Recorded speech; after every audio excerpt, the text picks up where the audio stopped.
And we're back. Today we're covering Season 2, Episode 3, Lesson 0. This is the episode in which Twilight freaks out massively over the fact that she doesn't have a letter to write to Celestia. Her friends don't take her seriously. She decides to send the entire town into chaos, and everything goes bonkers.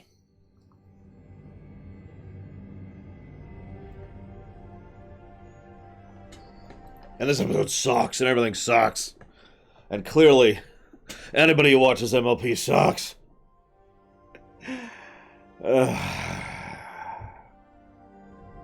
Anyone else notice the art differences? It was one of the first things that really shot out for me. Twilight's magic being more clear, and her teleport is now the same color as her spells. Rarity's magic is now colored. In fact, I'm pretty sure from this point going forward, they will do the color-coordinated magic thing, like across the board. Celestia did that too. Also, Spike's tongue is forked now. I noticed that one during the really gross eating the cupcake frosting scene. Yes, this episode was actually a comment on CD Projekt Red's tardiness. Funnily enough, they do actually comment on time management at the beginning, which I'll get into in a second. But first, I also wanted to mention that they're using the background completely differently. Did you catch that? Like, in terms of how they use camera angles or how they have amount of moving parts in the background. Like, they've always had good attention to detail, but they've taken it up another notch in Season 2. So, woo. I mentioned the CD Projekt Red thing, or slightly more accurately, Aethel mentions the CD Projekt Red thing. But yes, no, this is actually a bit of an episode about time management. Something I was just talking about. There is such a thing as being too organized. Just like there's such a thing as just too much anything, really, if you think about it. So the idea that they're, that she is so organized that it's actually costing her time and money makes perfect sense to me. After all, I've seen that happen too. Usually in modern parlance, we refer to that as too much bureaucracy. Which I find funny, actually, and I want to sit and talk about this for just a second. Because usually when you see in fiction them approaching bureaucracy, it's about how it's this big entangled mess that doesn't get anything done. Realistically speaking, though, in real life, I tend to see bureaucracy a different way, at least in my experience. It's a big entangled mess that takes absolutely forever. In short, it's like, okay, do this, put these law forms in triplicate, and then do this, and then go down this list, go here, sign this, go this, get it approved by these 3 people. So all of these are waiting processes. And then you have to go to this person and get this expanded and blah, blah, blah. And then finally, once that's been dealt with, then you'll be approved. And that's Twilight here. There is such a thing as too organized. There are many reasons I do not want to be a politician, Baron, until I conquer the world, obviously. And yeah, streamlining is not necessarily a bad thing, although, of course, you can streamline something too much as well. It's almost like it takes actual work to make something good. Huh. Anyways. But there's also, before we move forward into the proper term of the episode, there's a surprisingly interesting little thing there, which I don't know if I'd call this a life lesson, but it's interesting to think about. She sees the cupcakes, and she got an extra cupcake by accident. Because, Baker's dozen. She had enough for an extra. Okay, sure. But, hang on. This cupcake's leaning a little bit on this other one, which means the other one is getting more frosting. Which means someone might think that they're getting less frosting than someone else. And we can't have that! Can we? So to make sure that nobody feels like they're being left out or that someone else is special, we have to make sure that everyone is exactly the same. And the only way to do that is to bring everyone down to the same level.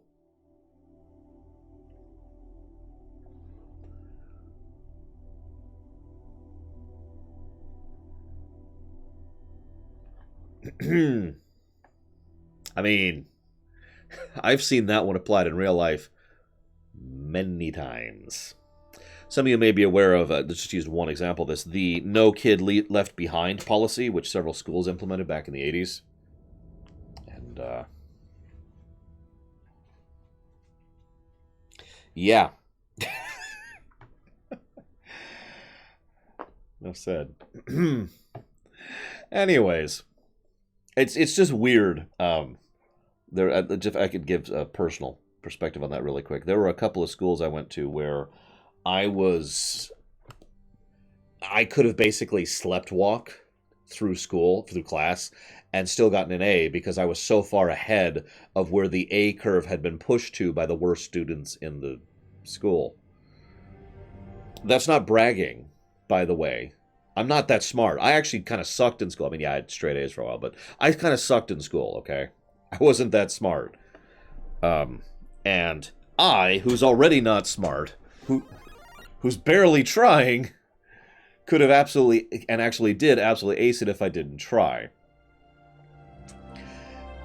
And I will also admit that I actually learned the wrong lesson from that. I actually didn't try so long that for about a grade and a half, I basically didn't learn anything. Just hung out with my friends. Thank you very much, Lord of Mordor.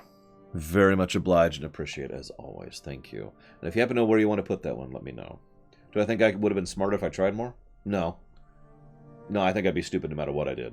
Unless I just had infinite power. That might make me smarter.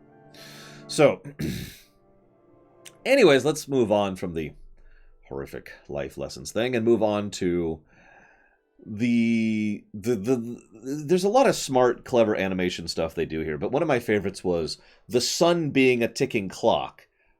Literally. Chikong. Chikong. And the sun just lurching forward every hour. I actually really like that. There's a lot of little touches, the moving background, the top-down shot, the unique string chords they keep doing, but that was one of my favorite ones. Yeah, very Majora's Mask. Chikong. Dum, dum. Start of the third day. Anyways. So Twilight, who is, of course, freaking out over a tiny little thing. How many of you have freaked out over a tiny little thing in your life?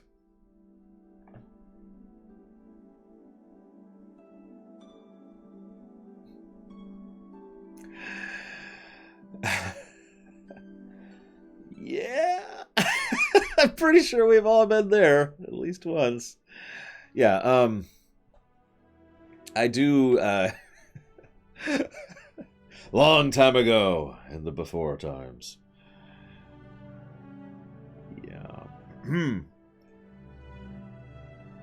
Yeah, you know what? Maybe we do Shadow Machine. I'm gonna have to delete 2 emotes.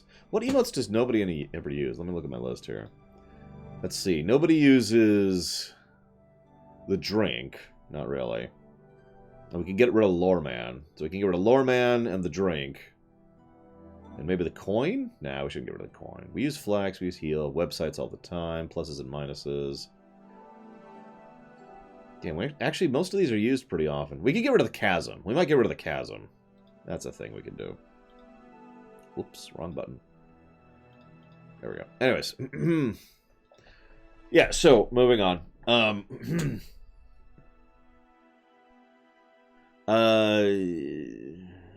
Yeah, not really, Aethel, but I do think this episode ends in a wah-wah. We'll get there, we'll get there. So, of course, Rarity is a drama queen. Yes, there is, Baron. Who says, this is the worst possible thing that could have happened. Can I just say I love Tabitha St. Germain? I know I've said that before, and I will say it again. Mordor 007, putting it towards the game that'll come out in about 6 months. Yeah, she has of course she has a fainting couch ready to go. Why wouldn't she have a fainting couch ready to go? There we go. Yeah. And she's amazing. This then leads to Applejack and Rainbow Dash. Oh my gosh, Rainbow Dash must be really upset with Applejack. Yes! Awesome! So, yeah, no. Twilight should have picked up on the fact that they weren't doing this because, first of all, the two are actually pretty good friends. Like, if you look at the main 6 and were to make a graphic and a spreadsheet and a 5-point presentation and maybe a full movie about this, but no, anyways, no, for real. If you actually took the main 6 and attached connecting lines between them and colored them based on how closely they are, some of them are substantially closer to one other member than they are everyone else. And Applejack and Rainbow Dash are one of the closest groupings. Those two have been very tight friends for most of Season 1, and definitely going into Season 2 and onwards. In fact, this is actually further established in this episode. Applejack needed to bring down the barn, and so rather than just doing it herself, or just asking her friend for help, she comes up with a way for her friend to have fun doing it. Thus, both are happy, and both are helping the other.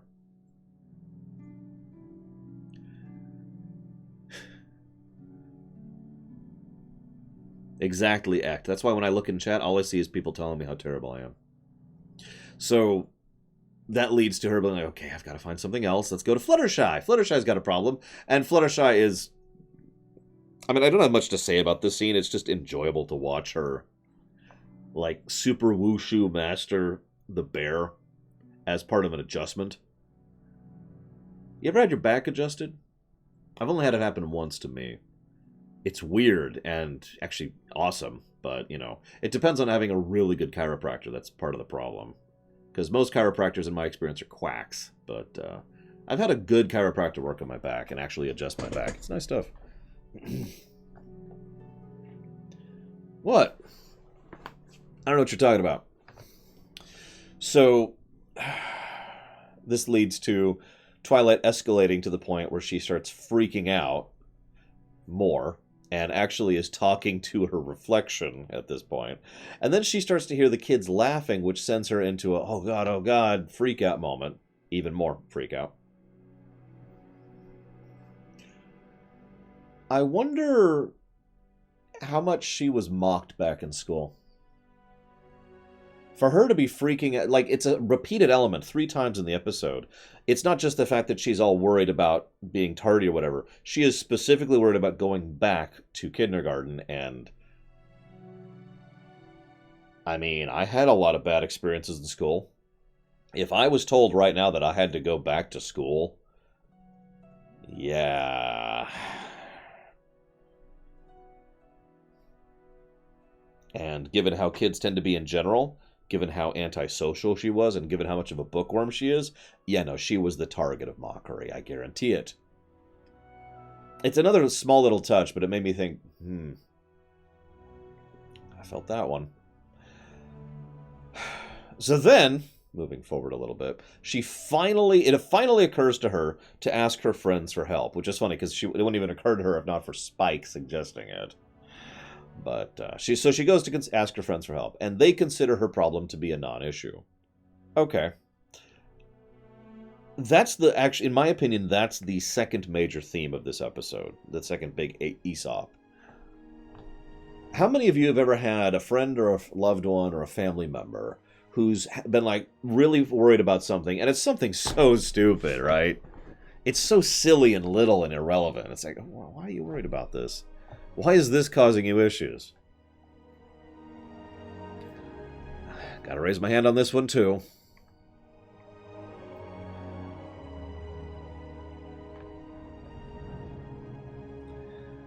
Now, I learned at a fairly young age, thankfully, to not do what they do in this episode.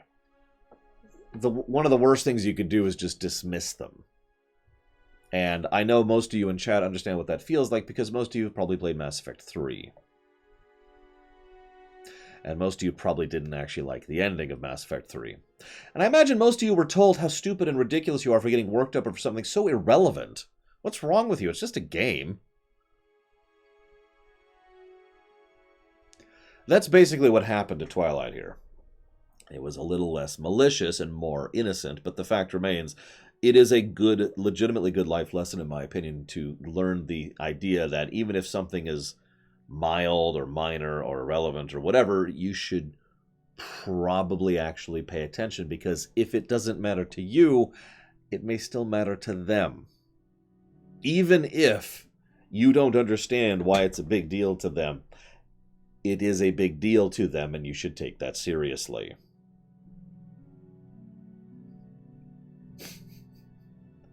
You know? And yeah, you can help solve the problem. They could have helped solve this problem. And they were just like, whatever. Pinky even laughs about it. Like, oh, you're so funny. Like she was telling a joke.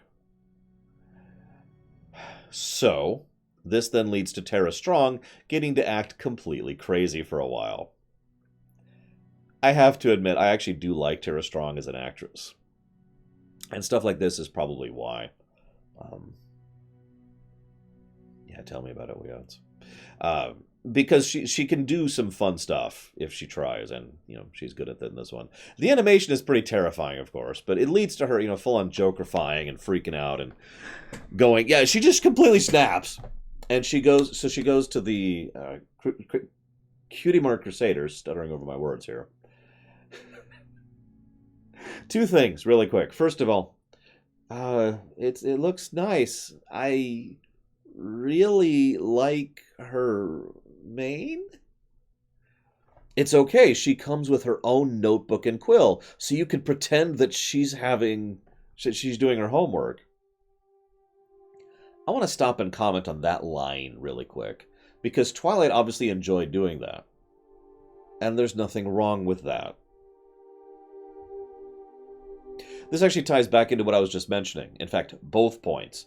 Getting mocked back in school, and having a minor issue that other people look down on you for. I have a feeling that she enjoyed doing that kind of playing quite a bit back as a kid. And again, I'm pretty sure most of you in chat understand that, because you either enjoyed Star Trek, which you were mocked for, or enjoyed video games, which you were mocked for, or maybe you enjoyed My Little Pony, which you are mocked for. I know I was mocked for that about 2 days ago.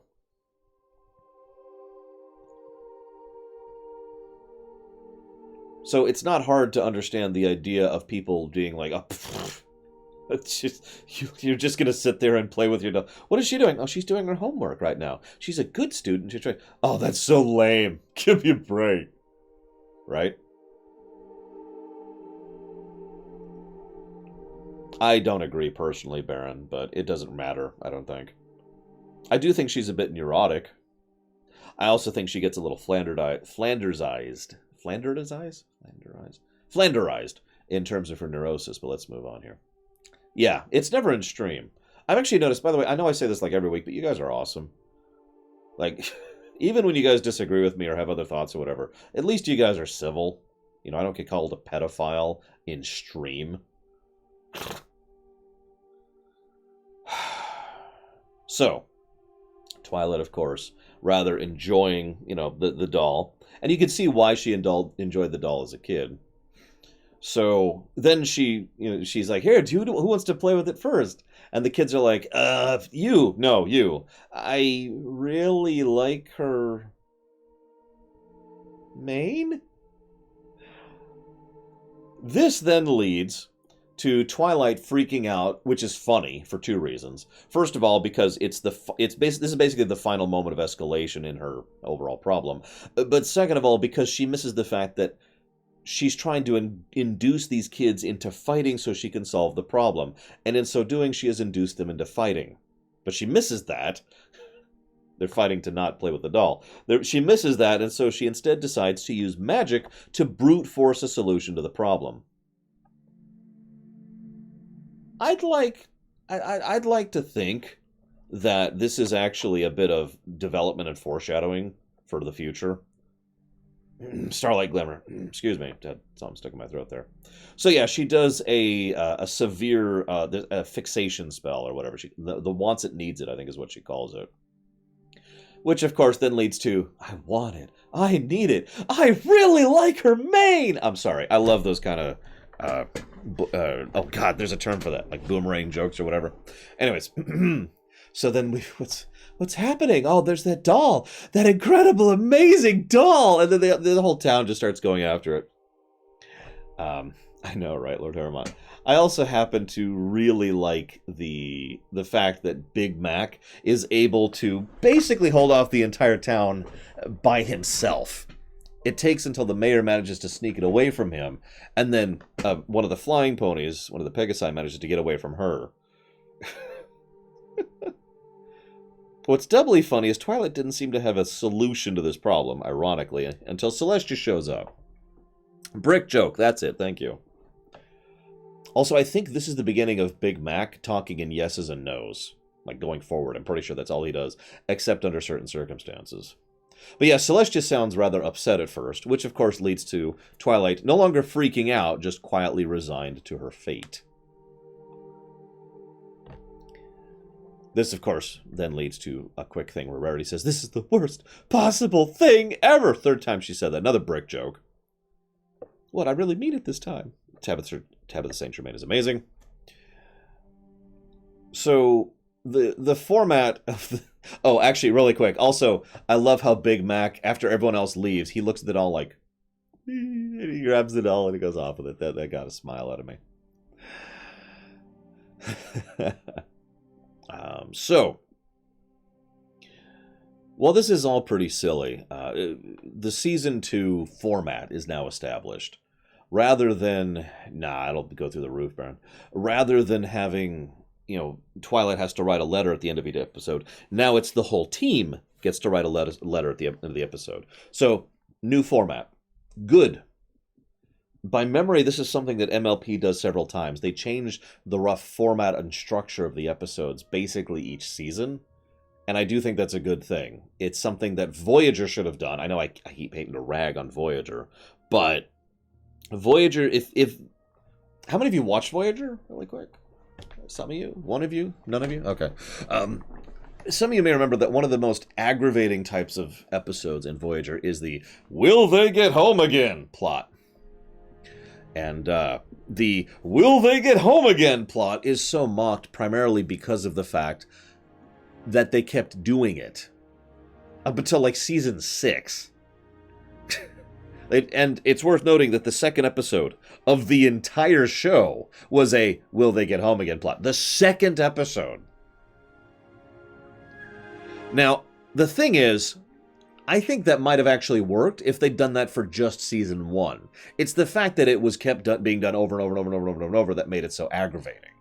But if that had just been season 1 and then season 2 picked something new, like, say, communicating with home, which is actually something that they did do in season 6 or 7, I forget which, that would have then enabled them to change things. Now they have communication with home, now they can get orders or have new missions or talk with people, and basically the format of the show has changed, so now it's not about getting home, it's about talking with home.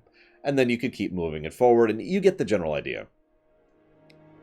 It's a good point. It's a good concept.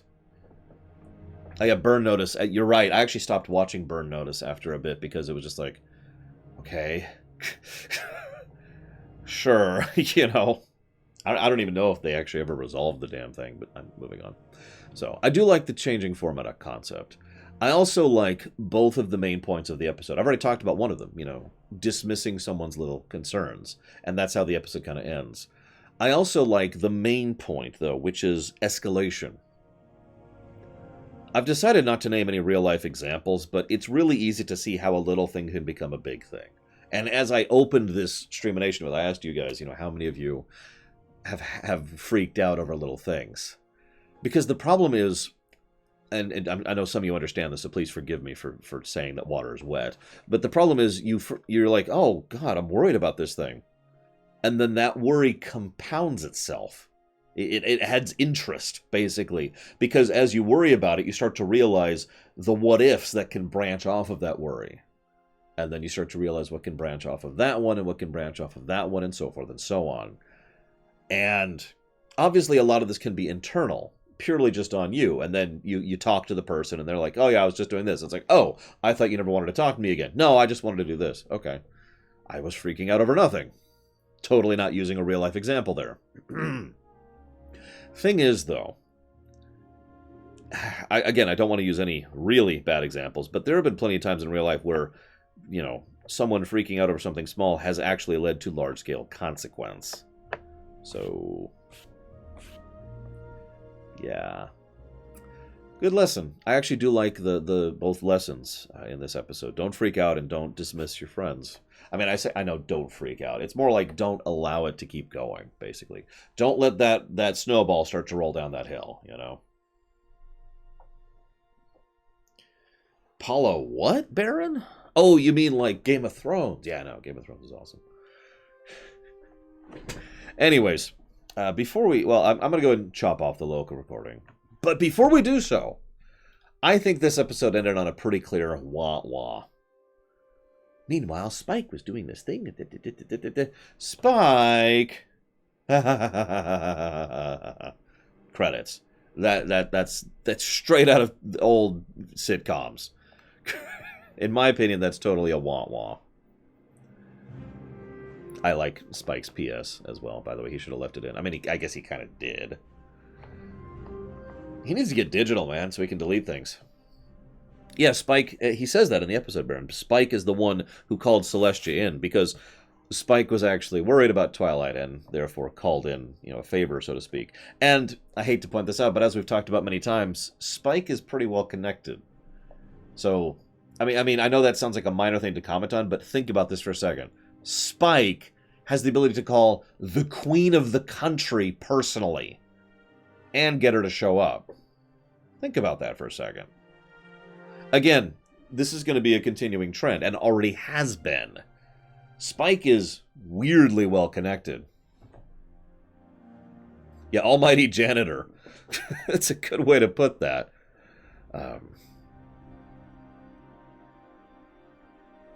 That's true. She didn't show up until nighttime. That is worth noting. In fact, that's probably exactly why she showed up at nighttime. She had cleared up her schedule, and it's like, okay, let's go. Still relevant. I mean, how many people do you know who could call up the president right now, and when he's got time, will personally show up to deal with your problem? Okay, that's a bad example, but whatever. You get my point. Let's go ahead and chop that off real quick.